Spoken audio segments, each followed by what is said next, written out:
بسم اللہ الرحمن الرحیم۔ سامعین کرام، آپ سن رہے ہیں اردو ناول خون آشام، جس کے مصنف ہیں ایم اے راحت، اور یہ اس سلسلے کی قسط نمبر 30 ہے۔ مجھے امید ہے آپ کو میری یہ کاوش پسند آ رہی ہوگی۔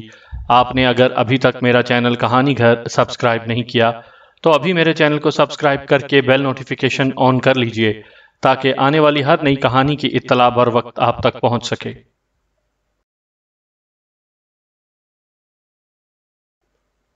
مولوی قدرت علی کے گھر میں خوشیاں اتر آئی تھیں۔ اندر چلے گئے تھے وہ، اور اندر کا حال میں نہیں جان سکتا تھا۔ یہ حال جاننے کے لیے اندر جانا مناسب بھی نہیں تھا، کیونکہ ان بیچاروں کو معلوم بھی نہیں تھا کہ ان کے ساتھ ساتھ ایک اور ہستی بھی ان کی خوشیوں میں شریک ہے۔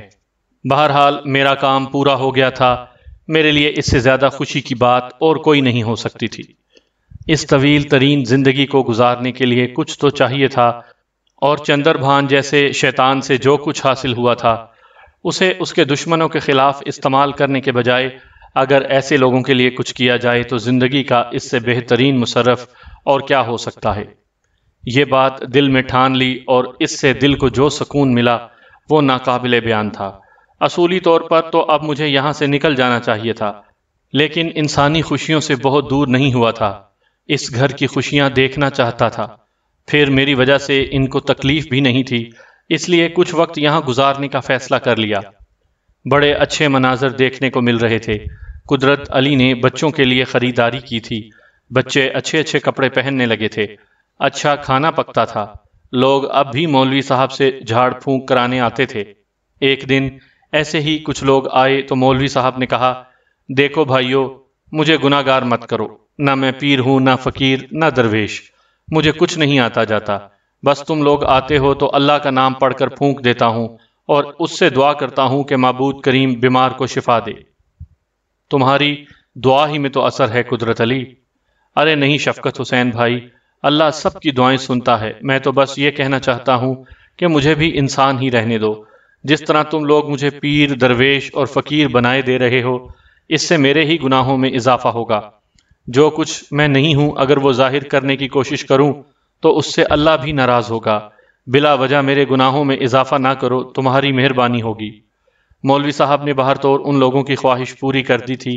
جھاڑ پھونک کے بعد وہ لوگ واپس چلے گئے، لیکن مولوی صاحب کی بیوی حمیدہ نے مسکراتے ہوئے کہا، قدرت علی، اچانک ہی تمہاری زبان بدل گئی، کیا مطلب؟ حمیدہ، میں سمجھا نہیں۔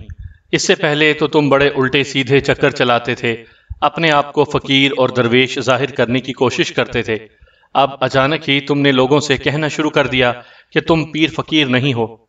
قدرت علی کی آنکھوں میں آنسو آ گئے۔ چند لمحات وہ اپنے آپ پر قابو پانے کی کوشش کرتا رہا، پھر بھرائے ہوئے لہجے میں بولا، حمیدہ، کیسی باتیں کر رہی ہے تو؟ دل کی آگ کو نہیں جانتی؟ ارے معذور ہو گیا تھا میں، بتا اس سے پہلے کہیں ہیر پھیر کر کے ایک پیسہ بھی گناہ کا تجھے کھلایا؟ بول حمیدہ، زندگی تیرے ساتھ گزری ہے، جواب دے مجھے۔ کہیں کوئی ایسا موقع آیا جب میں نے محنت کی کمائی کے علاوہ کوئی اور کمائی تجھے کھلائی ہو؟ چلو معاف کر دو، غلطی ہو گئی، میں تو ایسے ہی مذاق میں کہہ رہی تھی۔ نہیں حمیدہ، یہ مذاق بھی اچھا نہیں ہے۔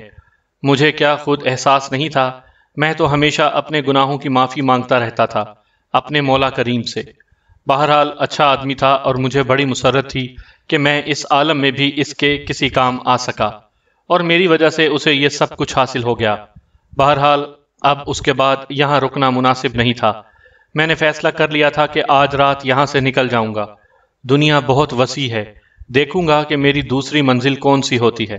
لیکن میری دوسری منزل میرے اپنے بس میں نہ تھی۔ ایک نئے کھیل کا آغاز ہو گیا، اور یہ نیا کھیل اس وقت شروع ہوا جب ٹھیکا ٹھیک دوپہر ہو رہی تھی۔ سورج آسمان کے درمیان تھا اور چلچلاتی دھوپ پڑ رہی تھی۔ مولوی صاحب کے دروازے پر دستک ہوئی۔ حالانکہ سب لوگ اندر تھے اور دھوپ سے بچاؤ کا بندوبست کیے ہوئے تھے، لیکن اس کے باوجود مولوی صاحب نے کسی کو نظر انداز نہیں کیا۔ مولوی صاحب کی بیگم نے دروازہ کھولا۔ میں بھی اپنی کمین گاہ سے باہر دیکھ رہا تھا، لیکن آنے والے جو اندر آئے تھے انہیں دیکھ کر میں بھی چونک پڑا، اور ان کے آنے کا انداز ایسا تھا کہ مجھے بھی سنبھلنا پڑا۔ ان میں سب سے آگے وہ کالا ناگ تھا جس کا نام مونگا رام لیا گیا تھا، اور جو اس دن راج موہن کی حویلی کے احاطے میں موجود تھا، جب برج موہن سانپ کے کانٹے کا شکار پڑا ہوا تھا اور یہ شخص تھالی بجا رہا تھا۔ اس کی آمد خیر کوئی ایسی بات نہیں تھی، لیکن جس انداز میں مولوی صاحب کی بیوی کو اندر دھکیل کر وہ آیا تھا اس سے میں ذرا چونکا تھا۔ مولوی صاحب بھی بیساکھی ٹیکتے ہوئے باہر آ گئے۔ کون ہے حمیدہ؟ کون ہے؟ کیا بات ہے؟ حمیدہ کا منہ جو خوف و حیرت سے کھلا ہوا تھا اسی طرح کھلا رہا۔ اس کے منہ سے آواز نہیں نکلی۔ وہ مونگا رام سپیرے کو دیکھ کر ہی دہشت زدہ ہو گئی تھی۔ مونگا رام کے پیچھے 4 اور خطرناک صورت سپیرے اندر داخل ہو گئے، لیکن یہ بالکل اجنبی چہرے تھے، یعنی ان باقی 2 سپیروں میں سے بھی نہیں تھے جو اس دن تھالی بجا رہے تھے۔ کوئی دلچسپ ہی معاملہ شروع ہو گیا تھا۔ سپیرے نے دروازہ بند کر دیا اور ان میں سے 2 نے لمبے لمبے چھرے نکال لیے۔ یہ چھرے دیکھ کر تو مولوی صاحب کی بھی گھگی بن گئی اور ان کی بیوی تو بالکل ہی ساکت ہو گئی تھی۔ کوئی جرم ہونے جا رہا تھا۔ اب اس میں میرا کیا کردار ہونا چاہیے؟ اس وقت بڑی بے بسی محسوس کر رہا تھا میں۔ مولوی صاحب نے خود کو سنبھالا اور بھرائے ہوئے لہجے میں بولے، ارے بھائی کیا بات ہے؟ کون ہو تم لوگ؟ شکل و صورت سے تو سپیرے معلوم ہوتے ہو، لیکن یہ چھرے؟ کوئی غلطی ہو گئی ہم سے بھیا، ہم تو بڑے بے ضرر سے لوگ ہیں، نہ کسی کو نقصان پہنچاتے ہیں اور نہ مونگا رام آگے بڑھایا۔ اس نے مولوی قدرت علی کو گھورتے ہوئے کہا، بڑے مہاتما ہو مہاراج، بڑے مہان آتما ہو، تم پانی پڑھ کر چھینٹے مارتے ہو، شیشناگ بلا لیتے ہو، بہت مہاتما ہو تم۔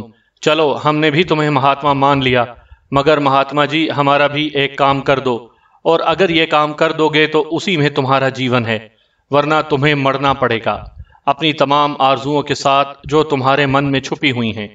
کام بتاؤ بھائی، کام بتاؤ، ہم نے کب منع کیا ہے؟ اگر ہمارے بس کا ہوگا تو ضرور کر دیں گے۔ پانی پڑو اور چھینٹے مار کر شیشناگ کو دوبارہ بلا دو۔ کیا مطلب ہے تمہارا؟ میں سپیرا ہوں، مونگا نام ہے میرا، اور مجھے شیشناگ کی ضرورت ہے۔ مگر شیشناگ ہمارا غلام تو نہیں ہے بھائی، وہ تمہیں شاید یقین نہ آئے، ہم تو بالکل نہیں جانتے تھے کہ وہ آ جائے گا، بس ہم نے تو دعا مانگی تھی کہ ہماری لاج رکھ لے ہمارا مولا، اور ہمارے مولا نے ہماری لاج رکھ لی۔ ارے اگر ہمارے بس میں ہوتا تو ہم شیشناگ کیا سانپوں کا پورا قبیلہ تمہارے حوالے کر دیتے۔ اچانک ہی ایک سپیرے نے کچھ کہا اور مونگا رام چونک کر ادھر ادھر دیکھنے لگا۔ میں ان کی گفتگو پر دھیان لگائے ہوا تھا۔ مونگا رام نے کہا، تجھے یقین ہے دھرمو؟ ہاں مہاراج، آپ دھرمو کو اتنا ہی کچا سمجھتے ہیں؟ آپ کا چیلا ہوں، آپ خود سونگ لیجئے، بو آ رہی ہے مجھے، باس آ رہی ہے مجھے شیشناگ مہاراج کی۔ مگر یہاں کیا وہ یہاں رہتا ہے؟ مہاراج آپ خود غور کیجئے، اسے میں سنبھال لیتا ہوں، سپیرے نے کہا، اور مونگا رام ناک اٹھا اٹھا کر ادھر ادھر سونگنے لگا۔ پھر اس کے چہرے پر عجیب سے تاثرات پھیل گئے۔ اس نے کہا، تو ٹھیک کہتا ہے دھرمو، شیشناگ مہاراج آس پاس ہی کہیں موجود ہیں۔ شیشناگ مہاراج جیون بھر تمہاری آرزو کرتا رہا ہوں، جیون بھر تمہیں حاصل کرنے کے خواب دیکھتا رہا ہوں، آج میرا یہ خواب پورا کر دو، آ جاؤ میرے سامنے آ جاؤ۔ سنو بھائی، بات کیا ہے؟ ہمارا کیا قصور ہے؟ ہمیں تو بتا دو، مولوی قدرت علی نے کہا۔ دیکھ بڈھے، چپ چاپ بیٹھ، اندر اور کون کون ہے؟ میاں کوئی نہیں ہے، یہ ہماری اہلیہ ہے، 2-4 بچے ہیں بس، ہم تمہارا کیا بگاڑ سکتے ہیں؟ میں تو ویسے بھی معذور آدمی ہوں، تم نے دیکھ ہی لیا ہے۔ جینا چاہتا ہے تو ادھر بیٹھ جا خاموشی سے اس کونے میں، ورنہ سب سے پہلے چھرے مار کر تجھے ختم کر دوں گا، اس کے بعد تیری بیوی اور بچوں کو۔ نہیں بھائی، ہاتھ جوڑتے ہیں، یہاں ہمارے پاس جو کچھ بھی ہے تم لے جاؤ، بس ہمارے بیوی بچوں کو کوئی نقصان مت پہنچانا، ہم وہی کریں گے جو تم کہو گے۔ بس تو ادھر بیٹھ جا اور سن، اندر سے ان لوگوں کو بھی بلا لے۔ اے عورت، تو سن رہی ہے؟ جا اپنے بچوں کو بلا کر یہاں ہمارے سامنے بٹھا لے۔ خبردار اگر کوئی کسی طرف سے باہر نکلنے کی کوشش نہ کرے، یہاں اگر 100 آدمی بھی آ گئے تو ہمارا کچھ نہیں بگاڑ سکتے۔ دیکھ ہمارے پاس یہ جو پٹارے ہیں نا، ان میں سانپ ہی سانپ بھرے ہوئے ہیں، اگر ہم نے یہ سانپ چھوڑ دیے تو پوری بستی خالی ہو جائے گی، کیا سمجھی؟ مونگا رام غرائے ہوئے لہجے میں بولا۔ میں یہ تمام تماشا گہری نگاہوں سے دیکھ رہا تھا اور کچھ اندازہ مجھے ہوتا جا رہا تھا، مونگا رام سپیرا غالباً میرے ہی چکر میں یہاں آیا تھا، اس نے مجھے شیشناگ کا نام دیا تھا، یہ بات میرے ذہن میں بھی تھی، اور سنتھا کی بستی میں مجھے یہ علم ہوا تھا کہ شیشناگ سپیروں کے لیے بڑی دلکشی کا حامل ہوتا ہے۔ بہرحال میں دل ہی دل میں مسکرا رہا تھا۔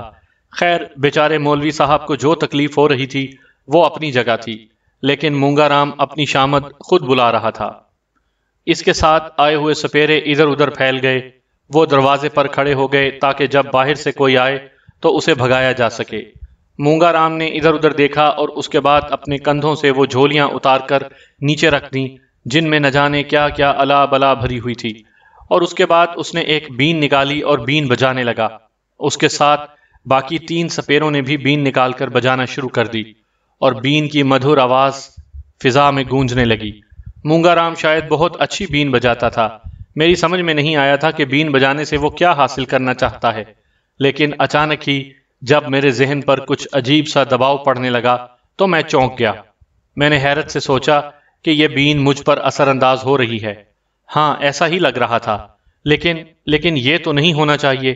اگر یہ بین میرے ہوش و حواس چھین لے گی تو مونگا رام مجھے آسانی سے گرفتار کر لے گا۔ نہیں، یہ خطرناک بات ہوگی میرے لیے، ایک انتہائی مشکل کا باعث۔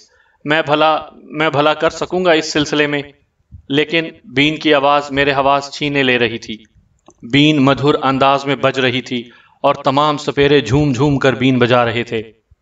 اس آواز سے میرے حواس پر ایک نیند سی طاری ہوتی جا رہی تھی۔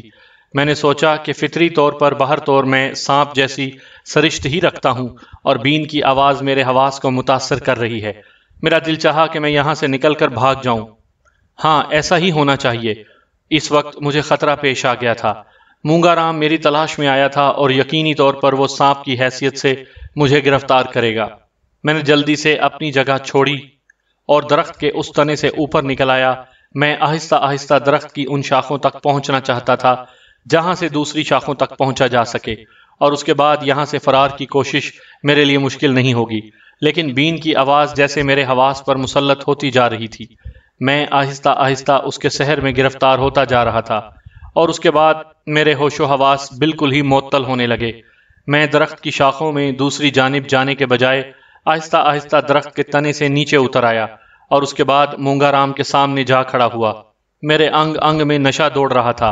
ایک ایسی عجیب سی کیفیت مجھ پر طاری ہو رہی تھی، اس سے پہلے میں نے کبھی محسوس نہیں کی تھی۔ میری آنکھیں بند ہوئی جا رہی تھیں، سر بے اختیار جھوم رہا تھا، اور جسم ایسا ہو گیا تھا جیسے بے جان ہو گیا ہو اور اس میں زندگی کی رمق ہی باقی نہ رہی ہو۔ مونگا رام اور اس کے ساتھی بڑی خوف اور حیرت کی نگاہوں سے مجھے دیکھ رہے تھے۔ مونگا رام بڑا مست ہو کر بین بجا رہا تھا۔ رفتہ رفتہ میری تمام ذہنی قوتیں سو گئیں۔ میں نہ جانے کس عالم میں پہنچ گیا تھا۔ پھر بین بند ہو گئی اور اچانک ہی جب میرے ہوش و حواس جاگے تو میں نے اپنے آپ کو ایک بڑی مضبوط پٹاری میں بند دیکھا۔ میں گرفتار ہو گیا تھا۔ مونگا رام سپیرے نے مجھ پر قابو پا لیا۔ میں نے دل ہی دل میں سوچا۔ پٹاری اتنی تنگ تھی کہ میرے لیے جنبش کرنا بھی محال تھا، بس میں اس میں بری طرح بھرا ہوا تھا، لیکن مجھے اپنا جسم ہلتا ہوا محسوس ہو رہا تھا۔ اس کا مقصد ہے کہ مونگا رام مجھے ساتھ لیے ہوئے سفر کر رہا ہے۔ میں کافی پریشان ہو گیا۔ ایک بار پھر میرے دل میں چندر بھان کا خیال آیا۔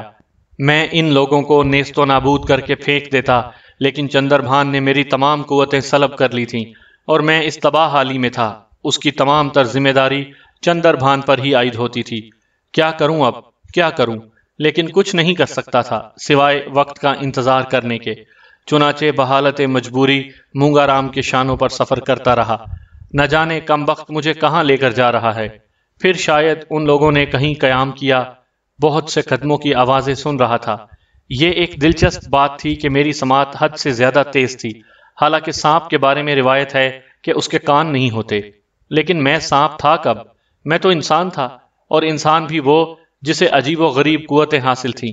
خیر، اب ان قوتوں کو تو میں مذاق سمجھ رہا تھا۔ میری اپنی کوشش اس پٹاری کا ڈھکن تک نہیں کھول سکتی تھی۔ اس طرح میرے اندر طاقت ہی نہیں رہی۔ کچھ بھی تو نہیں کر سکتا تھا سوائے کیڑے مکوڑوں کی طرح زمین پر رینگنے کے۔ ان حالات میں بھلا اپنے طور پر خود اپنے ہی تحفظ کے لیے کیا بھی کیا جا سکتا تھا؟ میں دور دور تک کی آوازیں سن رہا تھا، پرندوں کے بولنے کی آوازیں، جانوروں کے دھاڑنے کی آوازیں۔ غالباً مونگا رام کسی جنگل سے گزر رہا تھا۔ پھر قیام کا احساس ہوا۔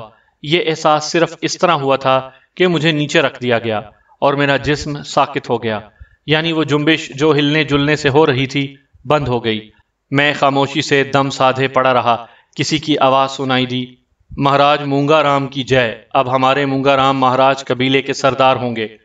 ہاں، پاپی بھوما رام مجھے 2 کوڑی کا سمجھتا تھا۔ بالکل مہاراج بالکل، حالانکہ آپ نے ایسے ایسے خطرناک سانپ پکڑے تھے جنہیں بھوما رام بھی نہیں پکڑ سکتا تھا۔ میرے مقابلے پر وہ ہے کیا اور کیا نہیں ہے میرے پاس اس سنسار میں سوائے شیش ناگ کے؟ میرا شریر، میری عقل، میرا مان، میرا گیان، سب کو نظر انداز کر دیا گیا تھا۔ بھوما رام اپنی موت کے بعد سرداری اس پاپی کو دینا چاہتا تھا۔ کس کو مہاراج؟ اس سنگالی کو۔ سنگالی اپنے آپ کو ابھی سے مہاراج کہنے لگا تھا۔ ارے بڑے زخم ہیں میرے سینے میں، بڑے گھاؤں ہیں میرے من کے اندر، اب ایک ایک سے بدلہ لوں گا، ایک ایک سے۔ سامعین کرام، آپ یہ کہانی میرے چینل کہانی گھر پر سن رہے ہیں۔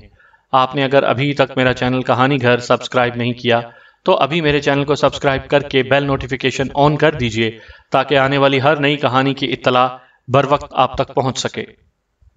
مگر مہاراج، آپ کو پورا وشواس ہے کہ یہ شیش ناگ ہی ہے؟ باولے کے بچے، میرے گیان کو للکار رہا ہے تو؟ ارے نہیں مہاراج نہیں، بھگوان کی سوگند میرا یہ مقصد نہیں تھا۔ میں تو بس اسی لیے پوچھ رہا تھا یہ بات کہ آپ کو قبیلے کا سردار بننا ہے۔ شیش ناگ ہی ہے نا یہ؟ 100% شیش ناگ ہے۔ تجھے اتنی سی بات نہیں معلوم کہ اگر اصلی سانپ مر جائے اور زہر کسی منش کے شریر میں اتر جائے تو دوسرا کوئی سانپ اس زہر کو نہیں چوس سکتا؟ ہاں مہاراج، یہ بات تو مجھے معلوم ہے، لیکن شیش ناگ ہر سانپ کا زہر چوس سکتا ہے، کیونکہ وہ ناگوں کا راجا ہوتا ہے۔ ناگ راجا کو ہر طرح کی آسانی حاصل ہوتی ہے۔ سو تو ہے، میں اسی سمے سمجھ گیا تھا کہ یہ شیش ناگ ہے جو کسی طرح اس مولوی کے چکر میں آ کر یہاں آ گیا ہے اور اس نے آسانی سے اس کا زہر چوس لیا۔ ہماری کیسی کرکری ہوئی تھی۔ سو تو ہے مہاراج، بس میں اس سمے اس چکر میں پڑ گیا کہ شیش ناگ کو میرے قبضے میں آنا چاہیے۔ شیش ناگ نظر کب آتا ہے پوری بستی میں؟ تلاش کرتا پھرا تھا میں اسے، اور اگر میرے ناگ میری مدد کو نہ آتے تو میرا منتر کام نہ آتا تو میں کبھی اس مولوی کے گھر نہ پہنچ پاتا۔ ہاں مہاراج، آپ بالکل ٹھیک کہتے ہیں، بڑی محنت سے پکڑا ہے میں نے اسے۔ سو تو ہے مہاراج۔ سو تو ہے کا بچہ ابھی یہ پوچھ رہا تھا کہ یہ شیش ناگ ہے یا نہیں۔ نہیں مہاراج، اس کی وجہ کچھ اور ہے۔ کیا وجہ تھی؟ بول۔ مہاراج، آپ جب قبیلے کے سردار بن جائیں گے تو کیا ہماری بات نہ بڑھ جائے گی؟ ہم تو آپ کے خاص دوستوں میں سے ہیں، پھر ہم بڑے فخر سے کہہ سکیں گے کہ ہم قبیلے کے سردار کے دوست ہیں۔ تو پھر اس لیے میں ذرا پریشانی سے پوچھ رہا تھا کہ بھگوان کرے یہ شیش ناگ ہی ہو۔ سن، یہ شیش ناگ ہی ہے، 100% شیش ناگ۔ اب میں اتنا کچا نہیں ہوں کہ اس کے بارے میں نہ جان سکوں۔ مہاراج، مزے آ گئے اب تو، جتنی جلدی ہو سکے قبیلے میں پہنچ جایا جائے۔ ہاں یہ بات کی نا تو نے کام کی، تو پھر بتائیے نا مہاراج، ہمیں ہمارا کام بھی تو سمجھا دیجئے۔ ہاں سمجھاتا ہوں۔ سن، شیش ناگ کو سب سے پہلے سنگاروں میں بند کریں گے، اور اس کے بعد میں اعلان کروں گا کہ میں نے شیش ناگ پکڑ لیا ہے اور اب قبیلے کی سرداری میرے حوالے کر دی جائے۔ اگر کوئی ایسا نہ کر پائے تو پھر اسے شیش ناگ پکڑ کر دکھانا ہوگا۔ بھوما رام سارا جیون قبیلے کا سردار رہا ہے۔ جانتے ہو کس لیے؟ کس لیے مہاراج؟ اس لیے کہ اس کا پتا سردار تھا، وہ سرداری اسے تحفے میں دے گیا، حالانکہ سرداری تحفے میں ملنے والی چیز نہیں ہے۔ سو تو ہے، پھر وہی سو تو ہے کا بچہ۔ ارے مہاراج، ہم تو آپ کی خوشی میں خوش ہیں۔ تو پھر سن، پہلے اسے سنگاروں میں بند کریں گے، اس کے بعد اسے بڑے چبوترے پر لے جا کر رکھ دیں گے جہاں شیش ناگ کا بت بنا ہوا ہے۔ بھوما رام مہاراج کو، بھوما رام آئیں گے، اول تو شیش ناگ دیکھ کر پہلے ہی ان کے مان مر جائیں گے، اور اس کے بعد ان کی جو حالت ہوگی وہ دیکھنے کے قابل ہوگی۔ تجھے پتا نہیں ہے پاپی، میرے من میں کیا کیا آگ سلگ رہی ہے۔ اب آپ اپنی آگ اپنے من کے اندر ہی رہنے دیتے ہیں مہاراج، تو ہم کیا کریں؟ ہم کیا کریں؟ تم لوگوں نے میرے لیے کیا ہی کیا ہے؟ بولو، کبھی کچھ کیا ہے؟ ارے آپ نے ہم سے کبھی کوئی کام ہی نہیں لیا۔ ہاں کام تو لیا تھا، کہا تھا جاؤ شیش ناگ کو تلاش کرو۔ 6 دن تک مارے مارے پھرتے رہے اور آ کر ہاتھ پھیلا دیے۔ مہاراج، یہ اتنا آسان کام تو نہیں تھا۔ شیش ناگ کو اشیش ناگ ہی تلاش کر سکتا ہے۔ میں اشیش ناگ ہوں؟ میں اشیش بھگونت ہوں کیا سمجھا؟ میں سب سے بڑا ناگ ہوں اور ناگوں کو میرے ہی قابو میں آنا چاہیے۔ ابھی تو میں نے شیش ناگ پکڑا ہے، لیکن سردار بننے کے بعد میں سب سے پہلا کام یہ کروں گا کہ ناگ رانی کو پکڑوں، اور اگر شیش ناگ اور ناگ رانی میرے قبضے میں آ جائیں تو پھر سنسار میں کون ہے جو میرا مقابلہ کر سکے گا؟ اشیش بھگونت ایک لقب ہوتا ہے جو بہت بڑے آدمی کے لیے ہوتا ہے، یعنی وہ جو سادھوؤں کا سادھو اور سنتوں کا سنت ہو۔ اسی حساب سے مونگا رام کو اس کے ساتھی نے اشیش بھگونت کہا تھا۔ لیکن یہ نام سن کر میرے من میں ایک بار پھر آگ سلگ اٹھی تھی، کیونکہ چندر بھان کو بھی اشیش بھگونت ہی کہہ کر پکارا جاتا تھا اور میں نے ہمیشہ اسے اشیش بھگونت ہی کہا تھا۔ اگر مونگا رام نے اپنے آپ کو اشیش بھگونت کہا ہے تو چندر بھان کے نام پر مونگا رام کی موت میرے ہی ہاتھوں لکھی ہے۔ ہاں، جیتا نہیں چھوڑوں گا اس سسرے کو، موقع تو خیر ملے گا، یہ مجھے جان سے مار تو نہیں دے گا۔ ظاہر ہے جتنی محنت سے اس نے شیشناگ کو پکڑا ہے اسے وہ اس طرح ضائع کرنے کی کوشش نہیں کرے گا، لیکن اس سنگارو کے بارے میں مجھے کچھ علم نہیں تھا۔ بہرحال اب خاموشی کے سوا اور کیا کیا جا سکتا تھا؟ میں وہیں بیٹھا رہا۔ شاید رات کا وقت تھا کیونکہ تا حد نگاہ سناٹا چھا گیا تھا۔ اب پرندوں کی آوازیں بھی نہیں آ رہی تھیں۔ ہاں، کبھی کبھی شیر کی دھاڑ سنائی دے جاتی تھی۔ اس کا مطلب کہ جس علاقے میں مونگا رام نے قیام کیا ہے وہاں جنگلوں میں شیر بھی موجود ہیں، لیکن ان لوگوں نے اپنے تحفظ کا بندوبست ضرور کر لیا ہوگا۔ پھر صبح کی روشنی ہو گئی، ایسی ہی آوازیں آ رہی تھیں اور مدھم مدھم اجالا بھی اس پٹاری تک پہنچ رہا تھا جس میں مجھے بند کر دیا گیا تھا۔ غالباً وہ لوگ اپنی ضروریات زندگی سے فارغ ہو رہے تھے اور اس کے بعد انہوں نے وہاں سے سفر شروع کر دیا اور ایک بار پھر مجھے سفر کرنا پڑا۔ پورا دن یہ سفر ہوتا رہا تھا۔ دن میں کافی گرمی بھی لگی تھی مجھے اس پٹاری میں، لیکن اب ان تمام چیزوں سے بے نیاز ہو کر وقت گزارنا تھا اور دیکھنا تھا کہ تقدیر نے میرے بارے میں کیا فیصلہ کیا ہے۔ 2 دن سفر میں گزرے اور پھر شاید مونگا رام اپنے قبیلے میں پہنچ گیا۔ بے شمار لوگوں کے بات چیت کرنے کی آوازیں آ رہی تھیں۔ جس وقت وہ قبیلے میں داخل ہوا رات کا وقت تھا۔ پھر مجھے مونگا رام کے ساتھیوں کی آوازیں سنائی دیں۔ تو پھر مہاراج ہمارے لیے کیا حکم ہے؟ ابھی کسی کو مت بتانا کہ ہم لوگ آ گئے ہیں۔ ٹھیک ہے مہاراج، لیکن آپ کہہ رہے تھے۔ ہاں ہاں، تم چنتا مت کرو، اسے سنگارو میں بند کر لوں گا۔ تو پھر سنگارو کو ناگراج کے چبوترے پر کب پہنچائیں گے؟ صبح کو جب روشنی پھوٹے گی تو سنگارو راجناگ کے چبوترے پر ہوگا۔ یہ سنگارو ایک عجیب و غریب چوکور باکس تھا جو شیشے کا بنا ہوا تھا اور اس میں ایسے باریک باریک سوراخ کیے گئے تھے جس سے ہوا اور روشنی اندر آ سکے۔ اس میں کوئی شک نہیں تھا کہ مونگا رام اپنے کام میں ماہر تھا اور اس نے مجھے اس چالاکی سے سنگارو میں منتقل کیا کہ میں خود بھی حیران رہ گیا۔ ایک چھوٹا سا خانہ کھلا تھا اور اس کے ساتھ ہی ٹوکری کا ڈھکن ہلکا سا ہٹا تھا۔ بس میرے لیے اتنا ہی کافی تھا۔ میں نے پوری قوت سے پھن اٹھا کر دوڑنے کی کوشش کی اور مجھے راستہ بھی مل گیا، لیکن یہ بعد میں معلوم ہوا کہ وہ راستہ میرے لیے بنایا گیا ہے تاکہ میں اس ڈبے میں داخل ہو جاؤں جو میرے لیے ترتیب دیا گیا ہے۔ اور جیسے ہی میں اس ڈبے میں داخل ہوا اس کا اگلا سرا پھر سے بند ہو گیا۔ میں نے بری طرح پھنکاریں ماری لیکن ان کا کوئی اثر نہیں ہوا۔ مونگا رام نے نہایت آسانی سے ڈبے کا مضبوط دروازہ اس طرح بند کر دیا کہ میری ساری کوششیں اسے کھولنے میں ناکام رہیں۔ تب مجھے اس بات کا احساس ہوا کہ وہ سنگارو ہے۔ اب مونگا رام میرے سامنے کھڑا مسکرا رہا تھا۔ اس کے بھیانک چہرے پر مسکراہٹیں دوڑ رہی تھیں اور میں اسے خونخوار نگاہوں سے دیکھ رہا تھا۔ وہ ہنس کر بولا، جے ہو مہاراج اشیش ناگ کی۔ بڑی مشکل سے پکڑا ہے آپ کو، لیکن مہاراج چنتا نہ کریں، ناگ رانی کو حاصل کرنا میرا کام ہے۔ آپ کی جوڑی بناؤں گا، یہ مونگا رام کا سب سے بڑا مقصد ہے۔ بس مہاراج مجھے اپنی پناہ میں رکھیں اور ہمیشہ میری سہایتا کریں۔ میں نے دل ہی دل میں سوچا کہ بے ایمان، تیری سہایتا تو میں ایسی کروں گا کہ دیکھنے والے دیکھیں گے، بس ذرا موقع مل جائے۔ ویسے سنگارو نامی ایک چیز کا کچھ اور بھی معاملہ تھا، کیونکہ یہ انتہائی عجیب و غریب تھی اور میں اس کی نوعیت کو نہیں جان سکا تھا۔ اس کے اندر میں بالکل مطمئن اور کسی قسم کی تکلیف کا شکار نہیں تھا، بلکہ جو تکلیف میں نے اس پٹاری میں اٹھائی تھی اس میں میرا انگ انگ دکھ گیا تھا۔ اس میں آ کر ذرا سی کشادگی ملی تو میں نے اپنے بدن کو بہت سی انگڑائیاں دیں اور لہریں لینے لگا۔ رات کا وقت تھا اور میں نے اپنے آپ کو ایک جھونپڑی جیسی جگہ میں دیکھا تھا۔ گول قسم کی کشادہ جھونپڑی تھی جو یقینی طور پر مونگا رام کا گھر ہی ہوگا۔ بہرحال اس نے اپنا کام مکمل کر لیا تھا اور اس کے بعد مونگا رام اپنے کاموں میں مصروف ہو گیا۔ وہ بھی ساری رات سویا نہیں تھا۔ مجھے بھی نیند نہیں آئی تھی۔ اس قید میں بڑی بے چینی ہو رہی تھی، لیکن بالکل مجبور ہو گیا تھا۔ پھر مونگا رام نے تیاریاں شروع کر دیں۔ سفید لباس پہنا اور پوری طرح تیار ہو گیا۔ صبح ہونے والی تھی۔ بالآخر اس نے سنگارو اٹھایا اور اپنے جھونپڑے سے باہر نکل آیا۔ باہر مدھم مدھم اجالا پھیلا ہوا تھا۔ جھونپڑوں میں خاموشی طاری تھی، چراغ بجھ چکے تھے، بستی نیند تاریکی میں ڈوبی ہوئی تھی۔ مونگا رام مناسب رفتار سے چلتا ہوا کسی خاص سمت جا رہا تھا اور میرا بدن سنگارو میں ہل رہا تھا۔ بالآخر وہ ایک وسیع و عریض میدان میں پہنچ گیا۔ یہ میدان بستی سے ملحق تھا اور شاید خاص طور پر بنایا گیا تھا۔ چاروں سمت درخت لگے ہوئے تھے۔